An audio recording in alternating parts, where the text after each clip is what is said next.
யாக்கோபின் நிருபம் 3ஆம் அதிகாரம் 2ஆம் வசனத்திலிருந்து ஆரம்பிக்கலான்னு இருக்கிறேன். யாக்கோபு 3:2.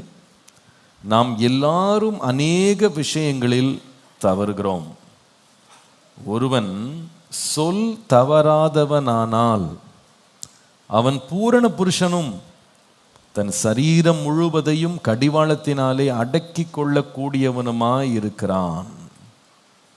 நாம் எல்லாரும் தவறுகிறோம், அநேக விஷயங்களில் தவறுகிறோம். ஆனால் தவறுகளும் பிழைகளும் நிறைந்த இந்த வாழ்க்கையில் ஒரு காரியம் தவறக்கூடாதுன்றாரு. அது என்னன்னா, சொல் தவறாதவனாக ஒரு மனிதன் இருக்க வேண்டும்.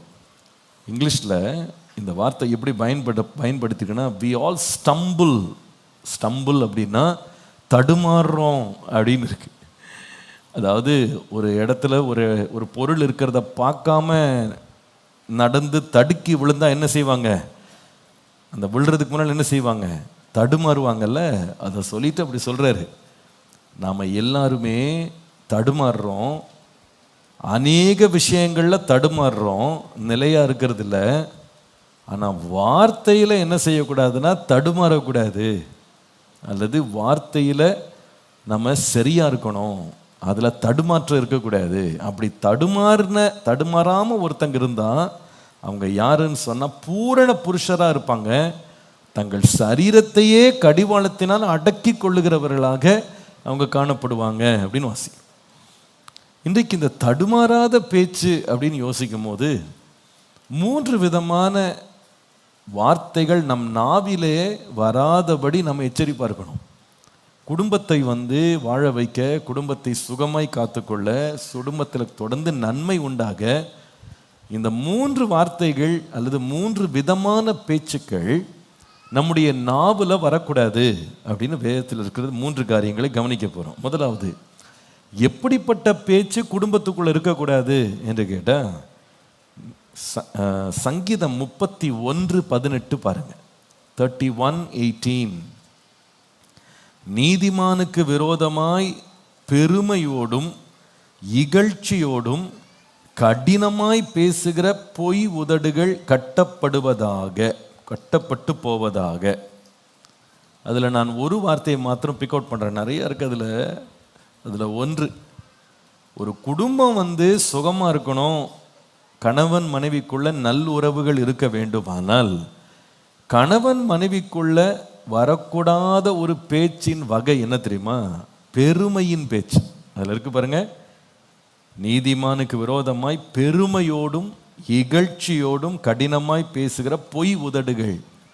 பெருமையா பேசுகிற உதடுகள் கட்டப்பட்டு போவதாக.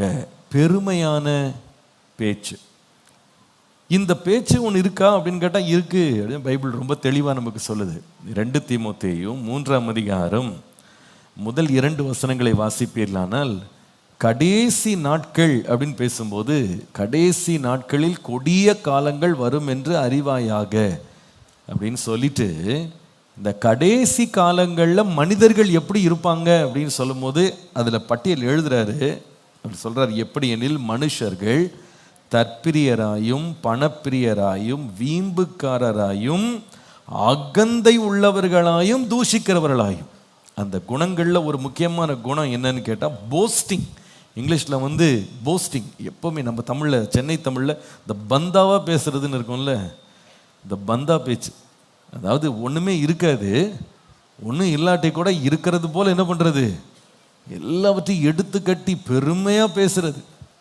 சில பேருக்கு இருக்கும் அந்த காரியத்தை பற்றி ஓயாமல் பெருமை பேசுறது, தங்கள் புகழ்ச்சியை தாங்களே தங்கள் வாயினால் பேசுவது. குடும்பத்துக்குள்ள அது தகாத வார்த்தை. ஒருத்தங்க தொடர்ந்து குடும்பத்தில் தங்களை பற்றியே தற்பெருமையாக பேசிக்கிட்டே இருப்பாங்க அப்படின்னா அந்த குடும்பத்துக்குள்ள ரொம்ப நாள் சமாதானம் நிலைத்திருக்காது. ரொம்ப சீக்கிரத்தில் இந்த பிரச்சனை குடும்பங்களுக்குள்ள வருவதற்கு வாய்ப்பு இருக்கு. எப்படின்னா, கணவனுக்குன்னு ஒரு பெருமை இருக்கு இல்லையா? அவர் தான் எப்படி ஆணாக எல்லாரை விட சிறந்தவர்னு அடிக்கடி தன்னுடைய பெருமையை நிலைநிறுத்துவார். நான் தான் கஷ்டப்பட்டு உழைக்கிறேன், நான் தான் சோம்பல் இல்லாமல் இருக்கேன், என்னை போல உத்தமன் யாருமே இல்லை அப்படின்னு அவர் ஒரு பக்கம் பாட்ட ஆரம்பிப்பார். மனைவிக்குன்னு இன்னொரு பெருமை இருக்கு. அந்த அம்மா லேசுப்பட்டாலும் நினைக்காதீங்க. அவங்களும் ஒரு லெவலில் என்ன பண்ணுவாங்கன்னா, அதுக்கு ஈடு கொடுக்கறது போல நீங்கள் மட்டும்தான் பெரிய ஆள் நினைக்காதீங்க, நாங்களும் யார் தான், ராணி தான், நாங்கள் இத்தனை நாட்டு ஆளுகை செய்கிறோம் என்ன அப்படின்னு அவங்க என்ன செய்வாங்க, தங்க பெருமையை அவங்க ஒரு பக்கம் என்ன பண்ணுவாங்க, பட்டியலிட ஆரம்பிப்பாங்க. நான் மட்டும் படுத்து அவங்களுக்கு யாருக்கும் சோறு கிடைக்காது, நான் தான் எல்லாத்துக்கும் சாவி வச்சிருக்கிறேன், எல்லாமே என் கையில் தான் இருக்குன்னு அந்த அம்மா ஒரு பக்கம் பெருமை. கொஞ்ச நேரத்தில் ரெண்டு பேருடைய பெருமை, தனிப்பட்ட பெருமை எங்கே போய் சேர்ந்துரும் அப்படின்னு கேட்டால், தங்கள் குடும்பத்தை பற்றி பேச ஆரம்பிது. எங்கள் அப்பா யார் தெரியுமா, எவ்வளவு நல்லவர் தெரியுமா, எங்கள் அப்பா எவ்வளோ வல்லவர் தெரியுமா, எங்கள் அப்பா ராஜராஜ சோழனாக்கும் அப்படின்னு இவர் ஆரம்பிக்க, அந்த அம்மா லேசுப்பட்ட ஆள் இல்லை. அவங்க யார் தெரியுமா, எங்கள் அப்பா இங்கிலாந்து இளவரசர் அப்படின்னு அவங்க பேச, குடும்பத்தை பற்றி ஒருத்தர் ஒருத்தர் பெருமை பேசி கொஞ்ச நேரத்தில் இந்த பெருமையில் டிராஃபிக் ஜாம் ஆயிரும். அது என்ன ஆயிரும்னா, முதல்ல தங்களை பற்றி பெருமையாக பேசி பேசி பேசி பேசி கொஞ்ச நேரத்தில் கேஸ் காலி ஆயிரும். அதுக்கப்புறமா எப்படி பேச்சு மாறிடும்னா, உங்கள் குடும்பத்தை பற்றி எனக்கு தெரியாதா, உன் குடும்பம் எப்படிப்பட்ட குடும்பம், ஏதோ ஐயோ பாவம் உன் முகத்தை பார்த்து கல்யாணம் பண்ணேன், உன் குடும்பம் அவ்வளோ பாழா போன ஒரு குடும்பம், உங்கள் அப்பா என்கிட்ட கெஞ்சினார் என் பொண்ணை கட்டிக்கோன்னு, அதனால தான் உன்னை கட்டினேன் பாவின்னு இவர் ஆரம்பிப்பார். அந்த அம்மா ஏதோ நல்ல மனுஷனா இருக்கீங்கன்னு கட்டினேன், உங்கள் குடும்பத்தில் ஒருத்தனாகில நல்லா இருக்கானா, உங்கள் அம்மா ஒரு டோட்டல் வேஸ்ட்டு அப்படின்னு அந்த அம்மா ஆரம்பிக்க, கொஞ்ச நேரத்தில் என்ன ஆகும்னு உங்களுக்கு தெரியும் இல்லையா? இதெல்லாம் ஆரம்பிக்கிற இடம் என்னன்னு கேட்டால், அந்த பெருமை பேச்சு. ஐயோ இவங்க அவங்கள விட்டு கொடுக்க மாட்டாங்க, அவங்க அவங்கள விட்டு கொடுக்க மாட்டாங்க. ஆனால் பாருங்க, இந்த பையன் பார்த்தீங்கன்னா அவங்க அம்மாவை அவங்க அப்பாவை அவ்வளோ பெருமையாக பேசி அந்த குடும்பத்துக்காக வாதாடுவார், காசு வாங்கின வக்கீல் மாதிரி.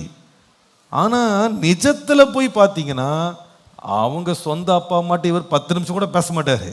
ஆனால் அந்த பெருமைக்காக தான் குடும்பத்தை என்ன பண்ணுவார், பெரிய ஆள் போல் காமிச்சிக்கிடுவார். அந்த பொண்ணு மட்டும் லேசான ஆள் நினைக்கிறீங்களா? அவங்க அப்பா அம்மா விட்டு கொடுக்காம அப்படி முட்டு கொடுத்து பேசுவாங்க. சரி, ரெண்டு பேரும் ரொம்ப அன்பா ஐக்கியமாக இருக்கிறாங்க போல இருக்குன்னு பார்த்தீங்கன்னா, அம்மாவுக்கும் பொண்ணுக்கும் ஆகவே ஆகாது. அப்பாட்ட அந்த பொண்ணு பேசவே பேசாது. ஆனால் எதுக்காக இவ்வளோ நேரம் பெருமை பேசிச்சு அப்படின்னா, தான் குடும்பம் கணவனுடைய குடும்பத்தை விட எப்படிப்பட்ட குடும்பம், ஒஸ்தியான குடும்பம், நாங்கள்லாம் உயர்ந்த பரம்பரையிலேருந்து வந்திருக்கிறோம், ராஜ பரம்பரையிலேருந்து வந்திருக்கிறோம் அப்படின்னு தங்களுடைய பெருமையை கடைசியில் என்ன செய்யணும், நிலைநாட்டணும். பெருமை. ஒன்றுமில்லாது இருந்தும் தங்களை பெரிய ஐஸ்வர்யவான்கள் போல காட்டுறவங்களும் இருக்கிறாங்களாம். எல்லாம் இருந்தும் ஒண்ணுமே இல்லாதது போல அமைதியா இருக்கிறவங்களும் இருக்க தான் செய்யறாங்க. குடும்பத்திற்குள்ள வரக்கூடாத ஒரு பேச்சு என்ன பேச்சு, பெருமையின் பேச்சு.